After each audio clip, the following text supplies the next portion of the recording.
Welcome onto the podcast, Elliot. It's good to have you on. If you just want to sort of tell everyone who's listening a bit more about yourself and a bit about what you do. So my name's Elliot Bibby, and I'm a professional magician based in Edinburgh. And I do close-up magic, which is like mixing and mingling at events and round tables. But I predominantly perform on stage now. So after dinner corporate events, so instead of having like a sort of like keynote speaker or something like that, or like a big form of entertainment, I come in. I've got my after dinner show.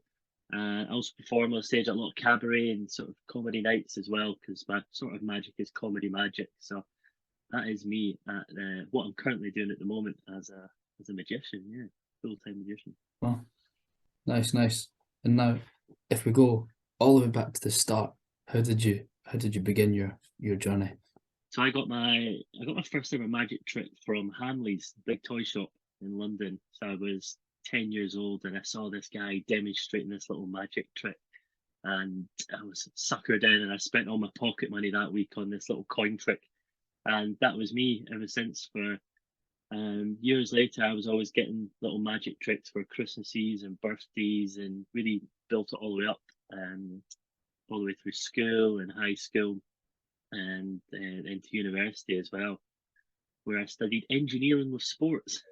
Well, something different, isn't it? Yeah. Yeah, absolutely.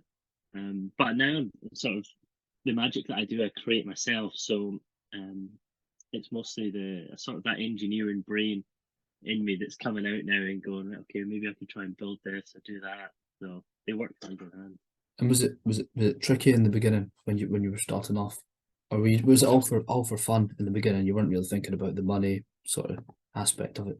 Yeah, absolutely. So it was, yeah, when you're 10 years old, you just think it was a nice little hobby, and it was great, and did it all through those years. And then it was when I got to university, and I did like my first ever gig, and it was a house party, and I got paid £50 to go along and entertain this group of people that I had no idea who they were.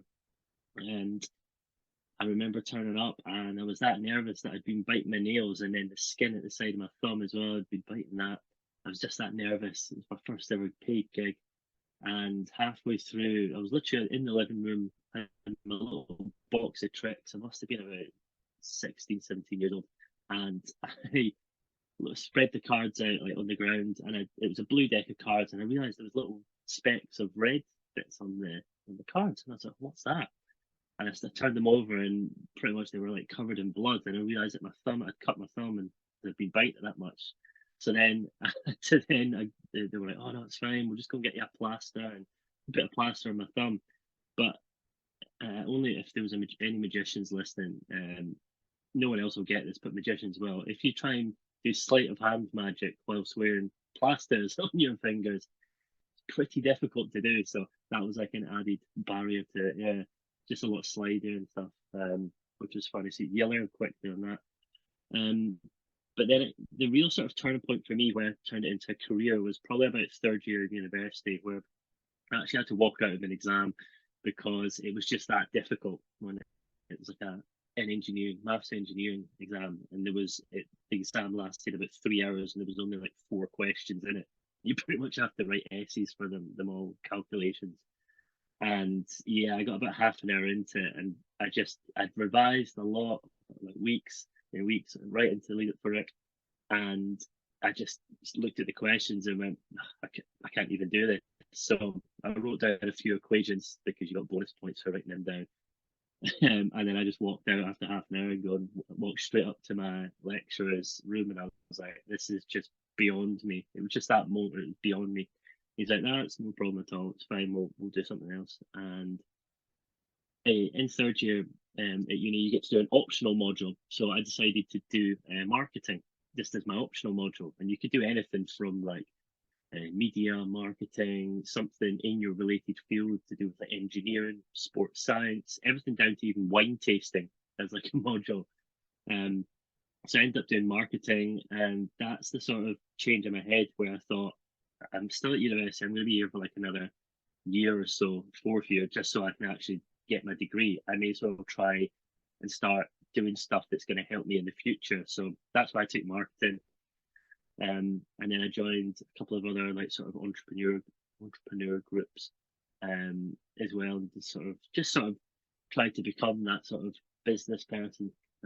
That's what they say in show business. You've got the show, it's like the magic part, but you've also got the business part, and they're both 50-50. You have to focus on both of them. There's a lot of people that will just focus on like learning new tricks in magic, but they're not going to get gigs.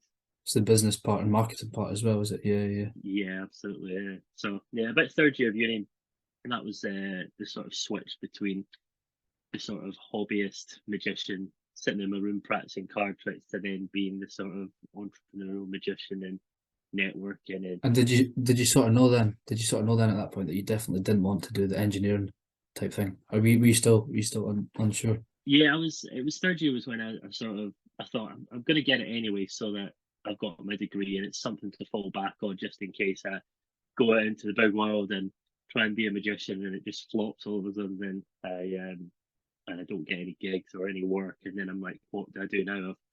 I've dropped out of uni and I'm not a magician, and what am I going to have to do? So that's why I thought, you know what, it's better to. I've done 3 years anyway. I may as well just do this extra year, really try and get something. So I did it, got my degree, um, and then I actually missed my graduation ceremony because I was in Vegas for 3 weeks, working on a magic show backstage there, a few other magicians, and learned so much there. So I was 22 at the time then, which was an amazing experience. Being 22 years old in Vegas for 3 weeks, it was incredible. And I came back to Scotland and thought, you know what, I'm going to give this a go. I can always fall back on the engineering if I need it. But yeah, that's so far it's been 9 years of my full time job being a magician. Good stuff. Was it hard in the beginning? So when you made the decision that you wanted to do it for a career, were you working a part-time job at the same time to earn a wee bit of money on the side, or did you go all out? Yeah, it was. I just went all out on it. Yeah, which was terrifying. And there's different genres within magic. So you've got like kids magicians, or you've got like a straight up corporate magician, or you've got like a cabaret magician that does like comedy clubs, or you just got all different types of magicians. Really, they do different gigs and different work. And I just was doing everything because I had to pay my rent. So I was doing 21st birthday parties down at local bowling clubs. I was doing high end corporate stuff. I was getting flown here, there, everywhere to do like big gigs. And then I was doing like kids' parties as well. And it was only after about a year and a half after sort of investing in this, it's called the Entrepreneur's Inner Circle. And it was led by another sort of magician and mind reader, who really focused on marketing. And I signed up to that. I think it was about £50 a month. So it was a big investment that I was doing, but I was learning so much about the marketing side and the business side of being a magician. And that sort of springboarded me about 5 years forward, pretty much, which was good. So if that's one piece of advice that for someone to take away is invest in yourself if you can. I mean, people, especially magicians, they just want to go out and buy the latest magic trick. But and they don't want to spend any money on marketing or anything like that. But you sort of have to get yourself out there and knowing you have to spend money all around the place, not just on the fun stuff. Do you think a lot of other magicians, for example, don't actually make that right decision, and they're more mainly focused on the magic rather than the taking a step back and having a look at the business and the marketing side of things? Yeah, absolutely. Because I think a lot of magicians get into magic like I did as a hobby, and you don't really see it as a business, and you don't learn about the business stuff. You just sort of float along. I know a lot of magicians that will just sit around all day playing Call of Duty, waiting for the phone to ring for a gig, and they go out, do the one gig, whatever, and then come back, and it's great. But yeah, to be busy and to do well in it, you have to go out, network, meet people, build those connections, build those relationships with other people. And the way I see it is, if I'm just sitting here, nobody really knows if I'm just sitting in my house, nobody knows what I do or anything like that. Even if I'm sitting on a train going somewhere, I look at the people opposite me. They don't know I'm a magician. Then, which means that they're not going to book me. They don't know anything about me. But if you strike up a conversation with someone, you get chatting, oh, hey, how's your day been? Whatever. And lots of people look at you as if you've got three heads because of this, the current, not the current climate, but everybody in this sort of generation, they're just glued to their phone. I think a lot of people have sort of forgotten how to sort of interact with people. I actually I did a TEDx talk a few years ago, actually talking about this, and it was the one thing that I said at the end of it is if you're sitting on a bus or a train, just smile at someone opposite them. They smile back at you, and then you start that conversation. Oh, how's your day going? What have you been up to? Who are you? You don't know. That might be the next person that buys your product or books me for my next gig, or they might be like, oh, actually, I know someone that's getting married. I'm gonna book you. I'm gonna pass on your details for their wedding or something like that. So You know, I was going to ask you that, but you've kind of just explained it about how when you were starting off, how you marketed yourself, what tips you'd give for others starting. yeah, I did a lot of networking. Being Scottish, I'm also quite tight with money, so I never paid for any networking events or anything like that. And yeah, just put myself out there. Obviously, being a magician, I am the product. So if I'm out somewhere, I'll just show someone a quick trick. Or and because it was my fourth year of university as well. When I was sort of starting all this, there was a lot of help from the university as well. I was at Edinburgh Napier University, and they had some really good sort of help and advice and different sort of, let's say, after school clubs, but it's different things people you could go and chat to about things, and they would help you like write a business plan, or which to be honest I've never actually done in my life. I've never sat down and wrote a business plan or 5 year or 10 year goals, or I literally just live in the next few years. I mean, I get bookings, like I've got bookings 2 3 years in advance now for weddings, because wedding magic is predominantly what I do now. And people book their weddings so far in advance. So that's as far as I sort of see things, 2 3 years in advance. Just sort of live for the day. I don't see personally. I mean, I know a lot of people that will sit down and write 5 10 year goals and plans, but it's not something that I would really do. Just got to live in the moment and go with it. Yeah. But to go back to the question, because I love to go off on tangents, is yeah, a lot of networking, so that's free. Going out and just doing what I do. And because I was still at university, I was still sort of youngish, and I was going out to nightclubs all the time with my mates, and I was always doing magic in like the smoking areas or in the queue to get like queue jump. And to be honest, I've probably performed magic and actually been paid now to do magic in pretty much every nightclub in Edinburgh, because I got to know the promoters, and it was really about offering them, not, it wasn't really so much for me to go in and be like, hey, pay me to do this. It's what can I really offer them. So I got a residency in Lulu nightclub underneath Tiger Lily, and I was a resident magician there from like 11 p.m. to 1 a.m. every Saturday night, and that I was free and available. And I would go in, I'd get paid by the management to go in and entertain people and basically keep them in the club. So that period between 11 and 1, you would turn up at a club and you'd be like, have a couple of drinks and be like, oh, it's a bit quiet here, don't go somewhere else. But because I was there, I would go over to the groups, mix and mingle between everyone, create a bit of an atmosphere. Be like, oh, there's a sign card, hold on to that, we'll come back to that later on in the night. And then a couple of hours later, I'd go back and be like, you still got that card, let's do something else with it. So it was more about keeping people in the establishment, because the more people you keep in there, obviously, the more drinks they buy and the more money they make. So that small sort of outlet for them as a business made like a massive impact. So yeah, I did a lot of nightclub magic there, and then for example, I would go and perform in nightclubs on George Street in Edinburgh, compared to, because I knew the clientele there were sort of higher end, instead of me going and entertaining people in like Hive or something like that. It's I don't think people would book me for like their corporate event if they saw me performing in Hive, compared to if they saw me in like Shanghai or Lulu or Le Mans, Tagla, these types of places. So I thought about where my customer would be. So they're going to be in these places.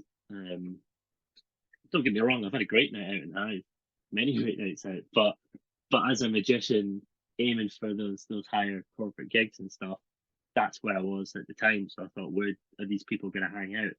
I mean, if it was, I knew they would be in sort of like private members clubs and stuff like that, and I'm not going to be able to pay thousands of pounds to join those to go network with them there. So I thought, where's the next best place? The nice cocktail bars and stuff. That's where they're going to be. So if I'm entertaining people, then I just go in and made so many contacts that way. I was going to say that. Do you think it worked doing that? Yeah, you made the right decision. Yeah. Yeah, absolutely. And even to this day, we're obviously recording this in January 2023, but at the end of 2022, I got a residency in Tigelily again. So I was the resident magician there, still am. And yeah, any Saturday nights I'm available. I'm in there from 10 till 12 p.m. just entertaining people around the tables. And again, it's a really nice place. It's people go there that've got a bit of money, and it's just nice to entertain people in there. And the amount of bookings that I've got off the back of that is just amazing. Also, as well, the resident magician at the Barologist, which is in Leith. I've never actually been there. Really nice little cocktail bar tucked away. Do food as well, and yeah, just usually from about 8 till 10. Sorry, seven till 9, or 7 till 9 is, yeah. That I'm in there. So I've had that residency for about 4 or 5 years. Is there a lot of other competition around Edinburgh, do you feel? Or is it just Edinburgh you do, or is it mainly Edinburgh? Edinburgh's local for me, which is great. To be honest, anywhere in Scotland is local, because I do drive, but I pretty much get booked all around the world, to be honest. When I do the Edinburgh Fringe Festival, obviously people come from around the world. So you get like sort of big agents and stuff that are here looking for acts, and so I do all the shows during there, and then my year pretty much revolves around August and the Fringe Festival. And then January, February time, I usually go out to Perth in Australia, and I do the Fringe Festival out there. It's called Fringe World. I'm not there this year because I've just become a dad for the first time. So Congratulations. thank you. So yeah, she's taking up most of my time, but amazing. That's such a positive about being self-employed, is you can just be at home all the time with the little one, and as long as you dedicate time to working, then it's great. So that's why I'm not there this year. But yeah, I usually go out there and do that, and all over Europe and stuff. It's been, yeah, I've done quite a lot for my age, to be honest. But yeah, it's all over the place. But anywhere local is good now. What's been your favourite gig today? One standout. Is there a standout? My favourite gig. There's a couple of standout gigs. I've been flown out to the Seychelles twice to work in a magic show out there with my friend Chris Dugdale, who's a really good magician, one of my closest friends. And yeah, that's been an incredible gig out there. Entertaining some royalty. That's all I'm allowed to say. I've performed in London at Kensington Palace. There's been some royals there. But to be honest, the gigs that that stand out for me, which are like the funnest, are the ones that I'm just not really expecting to be. So it'll be like dingy little comedy clubs where I'll go and I'll just try out, because I always have to try out lots of new material. So in the run up to like August for the Edinburgh Fringe, I spend like January to July just trying to get as much stage time as possible. So any sort of stage, anywhere there's an audience, I'll go and I'll just try out like 10 minutes, 5-10 minutes. And usually these aren't paid. They're not paid gigs as well. Some of them are. But you'll drive for like, I'll drive over to Glasgow or get the train over to Glasgow, and I'll perform on stage for 5 minutes. But that 5 minutes could be so valuable in terms of how a routine will take shape for the future. So I think if I was to put it into sort of a business relation, like go go out and do as much as you can, and not think about, is this really going to help me in at this moment in time? Because I've had people see me and they've seen me perform, they've been in the audience, and then they've booked me for a gig like 3 years later. You never know when people are going to need your services or buy that product. But if you're in front of them, like I said earlier, if they have to know what you do or what you sell, for them to actually buy it. So just getting out there in front of as many people as possible. Yeah, one thing I'd usually ask people when this was, how do you keep your customers coming back? But for you, is it just sort of impressing them there and then? Yeah, I mean, I've sort of gone towards the wedding industry now, and this is actually something that I learned early on in my career when I started first, sort of became that professional magician, and I was going out and I was doing every single gig possible just to pay the bills. After about a year or so, I then learned that I had to basically keep within my own sort of ecosystem. So if I wanted to be a kids magician, I would only do kids parties. I wouldn't do corporate events. Um, so at the moment, I do weddings and I perform on stage, and those two sort of go well together, because if people see me at weddings doing the magic, the close up stuff, and I'm also a professional wedding MC, so I host weddings now. So sort of like a toastmaster, master of ceremonies. I'm standing up in front of the whole room and introducing the speeches and doing all that. So not just a little close up magician going around.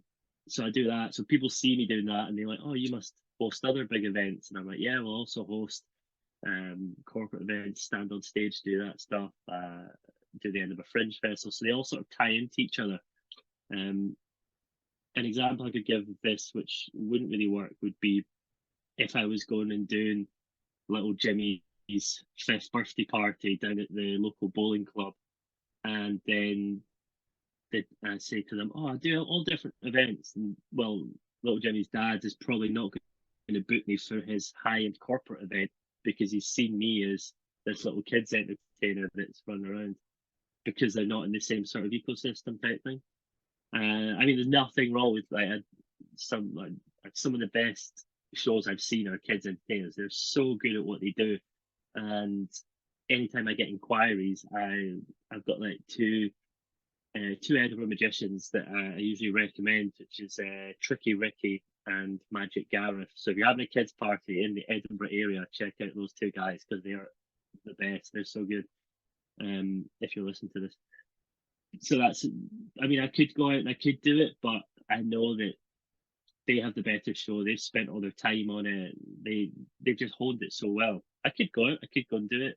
I'm more capable of doing it, but I know that they're better at it. So yeah, I think just keeping everything in your ecosystem and knowing what fits in each place. Yeah, it's good. It's good that you know that, because there's probably a lot of other business people who haven't figured it out yet, or just don't know their sort of niche that they need to be targeting. Absolutely. I mean, to be honest, I still don't really know what my niche is, and I know that I know what I enjoy doing. I enjoy doing like the close up magic and performing and doing that, and then also the stage stuff as well, which is yeah, a lot of fun. So yeah, I sort of niche down a bit. What do you see yourself doing in the future? Do you see yourself sticking to doing that type of magic? Yeah, I'm absolutely sticking with this. I mean, I know for a fact that it does have like a shelf life on it. I'm only going to be able to perform for, well, until I'm always going to be performing, even if I'm in a wheelchair, or even if when my hands don't work, I'll come up with a way to perform still. I'll just do mind reading instead or something like that. For yeah, many years to come. But I quite like consulting as well. So I consult on different magic shows and productions where they'll basically get me in, they'll perform their show, or I'll help with basically construct the show from the ground up. So a performer will come to me, and it's not just magicians. I've had comedians and other performers say, "Can you just look at this for me?" And just by having a different eye and looking at it and going, "Right, okay, maybe change this, do that," then you can really sort of help them. And I've had mentors and consultants in the past that have helped on my fringe shows, and it's just great to get a really good consultant in, because they just give you different ideas and really help with things. So I think going into sort of the consultancy side of things and working on other shows and sort of producing them. Just before Christmas, I produced a show called Tada, which was a weekly magic show at the Three Sisters in Cowgate, and they've got a massive big, um, well, I say it's massive. It's very well done. It holds about 200 people, and nice stage, really good lighting. It's an amazing venue, and I did, yeah, a run of, we did our first season there. It was 8 weeks, and I basically booked all the acts. I hosted the night, introduced everyone, and yes, it was promoted out with the venue, and yeah, I really enjoyed that. And yeah, so maybe some more promotional stuff like that. Yeah, that must be quite interesting, switching from just performing the magic to actually being one of the organisers, planning what's going on, choosing the acts and things like that. Yeah, yeah. It's a completely different skill set as well, of knowing, okay, well, I'm gonna have to take a gamble on this person because I've never seen them before, or actually going out and actually watching them perform at a different event and going, yeah, they'd be good. Or I go and watch all different types of things. Like I'll go to the theatre and watch like a ballet, which is, I mean, I'm not interested in ballet at all, but if I watch it and I go, oh, that was interesting, the way that that ballerina moved across the stage there, or I'll go to like comedy clubs, and just being out and seeing different art forms really help me as a magician see my sort of work and take little bits of like staging and stuff like that. Give you new ideas. Absolutely, yeah. So looking at different sort of genres within your own business, and it's like for yourself with the video stuff, maybe looking at photographers or going to art galleries and going, oh, okay, well, I don't really like art, but I'm going to go here and I'm going to look at this, and oh, okay, maybe that's interesting the way that shot's been done, or whatever. It's just taking inspiration from different places. Yeah, yeah. You might see inspiration from something you never expected to get inspiration from at all. Yeah, yeah. One thing I was going to ask you as well, though, you were talking about obviously family and things. You were saying you had a child. Do you find it hard to sort of deal with the time management from working, choosing when you're working to choosing when you're seeing family? Yeah, it's a real juggling act. So when I first started performing professionally, I was doing every gig possible, and being a magician, I'm mostly out in evenings and weekends. So I never really, and most of my mates have like 9 to 5 jobs, so they're out like weekends and stuff when I would be working. So I did miss out on a lot of, missed out on sort of a lot of nights out and stuff like that. So we really had to sort of plan in advance, like for when I could actually make it to a night out. And most weddings are like Saturday afternoons, so I missed the football, and so I usually just listen to it like on the way home. Or I'm an Everton fan Oh, for my sins, so yeah, yeah, not doing great at the moment. But so yeah, so anytime like Everton had like a 5:30 kickoff, or a game on a Sunday or a Monday night, I'm like, this is great. I can actually watch it and stuff. So missing out a lot of stuff like that, but that's something that I really learned about, um, really during sort of lockdown, where I had a lot more time, and I thought, you know what, I just need to focus more on myself, and magic was, and the business side of it was just taking over. I was like, I don't need to. I think being self-employed and being like a business owner, you do focus all your time in the business, but you have to remember that you do have a life as well that you have to live. It's not all about work, work, work. And I do realize at the start you do have to put a lot of effort into it, and you're working all different hours. But yeah, it was. I was listening to Jimmy Carr, the comedian, on a podcast, and he said that something really profound that's just stuck with me. And I say this to everyone now. It's almost like my little life motto is, all you need is enough. So you don't need to go out and become this multi-million pound company. Well, you can do if that's one of your goals in the 5 or 10 year plan that you've written. But you could, all you need is enough. So all you need is enough to pay your bills at the end of the month and have a little bit more left over for maybe a holiday, or just in case. Um, a lot of magicians I know are trying to reach like 100 grand a year, or anyone really have 100 grand a year job, but why? Once you've got 100 grand, then you'll be like, oh well, I want 200 grand a year. It's like you're saying that there's like billionaires in the world. In the next few years, they'll probably be trillionaire because a billion wasn't enough for them. So all you need really is enough. So as long as you've got enough, that's it. So I set myself some goals every month, and just to say, right, this is how much money I need to earn, which then relates down to how many gigs I need to do. So, for example, if you have a business and you need to earn, for example, £500 a month, and your products cost £10, then that's what 50 products that you need to sell. You need to sell 50 products that month to hit your £500 target.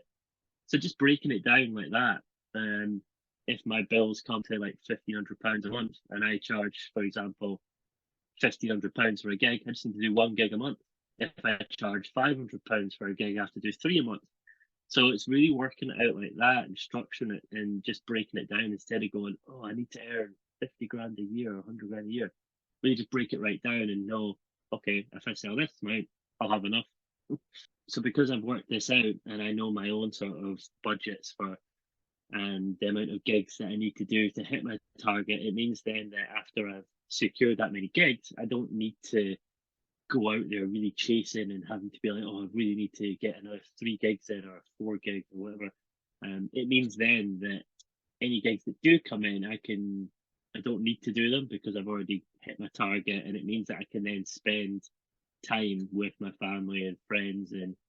And if, for example, like a gig comes in on a Saturday and I've already made arrangements to go and see my mates to go watch the football or something like that, then I don't need to turn that down and be like, oh, guys, I need to go and do a gig. I mean, if it's a ridiculously well paid gig, then yeah, I'll do it. It'd be silly not to. Yeah, I was going to say, do you find it hard? Do you find it hard to turn down a gig if it's Yeah, really if it's been? difficult. Because I obviously being self-employed, you don't know when the next gig is going to come in. But I like to think that I've built a good enough brand that people know and trust, that they know that when they're going to book me, then I'm going to do a good job, and it's so I know that I'm going to get work in type thing. But again, that's taken 10 years to get there. So yeah, I think yeah, to answer your question, it's difficult balancing everything. It is a big juggling act, and especially being self-employed business owner, like a young entrepreneur, you do have to juggle everything and work out. Yeah, not just focus on the business all the time, but have a life as well outside of it. So set yourself those initial boundaries, I'd say, at the start, and go, right, okay, this is how much time I'm actually going to spend on it, so that you do actually have time to then do the other stuff. And for what you do you think the majority of your work comes from word of mouth, or is it from somewhere else? I'd probably say about 90% of what I do comes from word of mouth. Yeah, it's a lot. I do pay to go to like wedding shows and to obviously get in front of different brides and grooms and stuff, so I can then chat to them about what I actually do, and spend a little bit on like Facebook ads, and social media plays a big thing in my business now. So you can find me on Instagram at Elliot Bibby Magic. I'm sure it's linked below. But I post loads of little clips and videos and stuff on there of me performing, and just different bits of information, hints and tips on like wedding magic, or not wedding magic, but wedding entertainment, and just weddings in general. Because I've got so much experience at weddings. I mean, I'm in the middle of planning my own wedding at the moment, but I've performed it. Are you gonna be performing there? I've not decided yet. I don't think it's my decision. I think it's my other half. Could be like no. I'll manage to fit in some magic somewhere on the day probably. Probably half the people there will be magicians, so I won't have to pay them.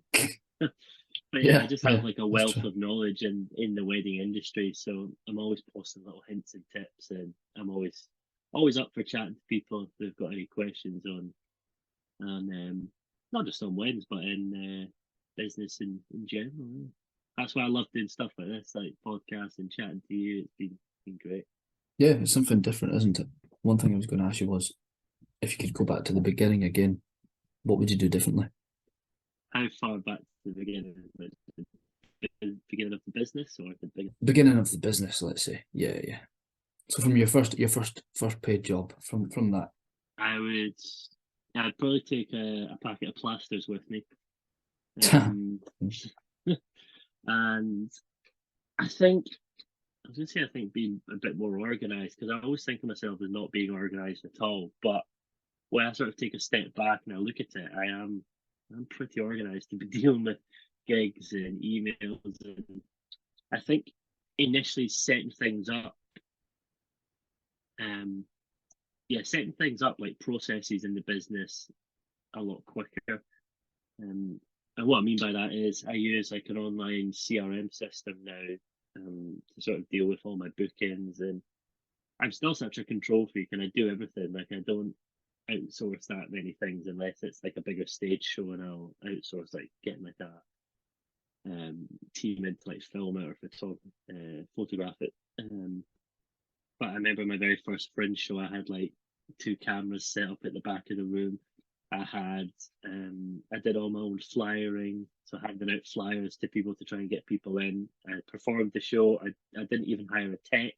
I had like a button in my pocket that was connected to my iPad that was controlling all the music for the show. So I did everything myself. Now I employ people to do all that stuff. But yeah, I think just setting up those processes earlier on. So I have like workflows, email stuff that it's just a lot of automated stuff as well that goes out, and just doing it all properly at the start. And there's no shortcuts in life. You can't. I don't think there's any shortcuts in business. You just have to go through it all. You have to learn, and just. I mean, there's no. There's no sort of. What's that saying again? There's no fail. You don't fail at something. You just learn from it, or there's something along those lines. It's a very famous quote.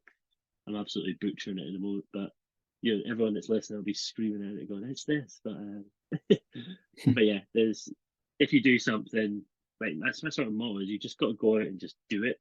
Like, what's the worst that's going to happen? Like, and that's the same with like going into these networking events or emailing someone or picking up the phone and phoning someone, like, to ask them for something. Like, what is the worst that's going to happen? Like, they don't answer the phone, or they answer the phone and say, "No, I don't have time, but I can meet you next week," or I can, like, that's the worst that's going to happen. Or they say no, that's it. Like, but what's the best that's going to happen is that could be the next big relationship for you and your business. That could be the next big deal. Or so that thing that you've been putting off, like, why are you putting off just because it seems like a big thing? It's like, just go and do it. Oh, yeah, yeah. One thing leading to another. Yeah, absolutely. Well, it's been great chatting to you. It's been good having you on, and it's something completely different. It's the first magician we've had on. I don't know if there's any other magicians that'll be listening in. I'm sure you can get them listening into the podcast.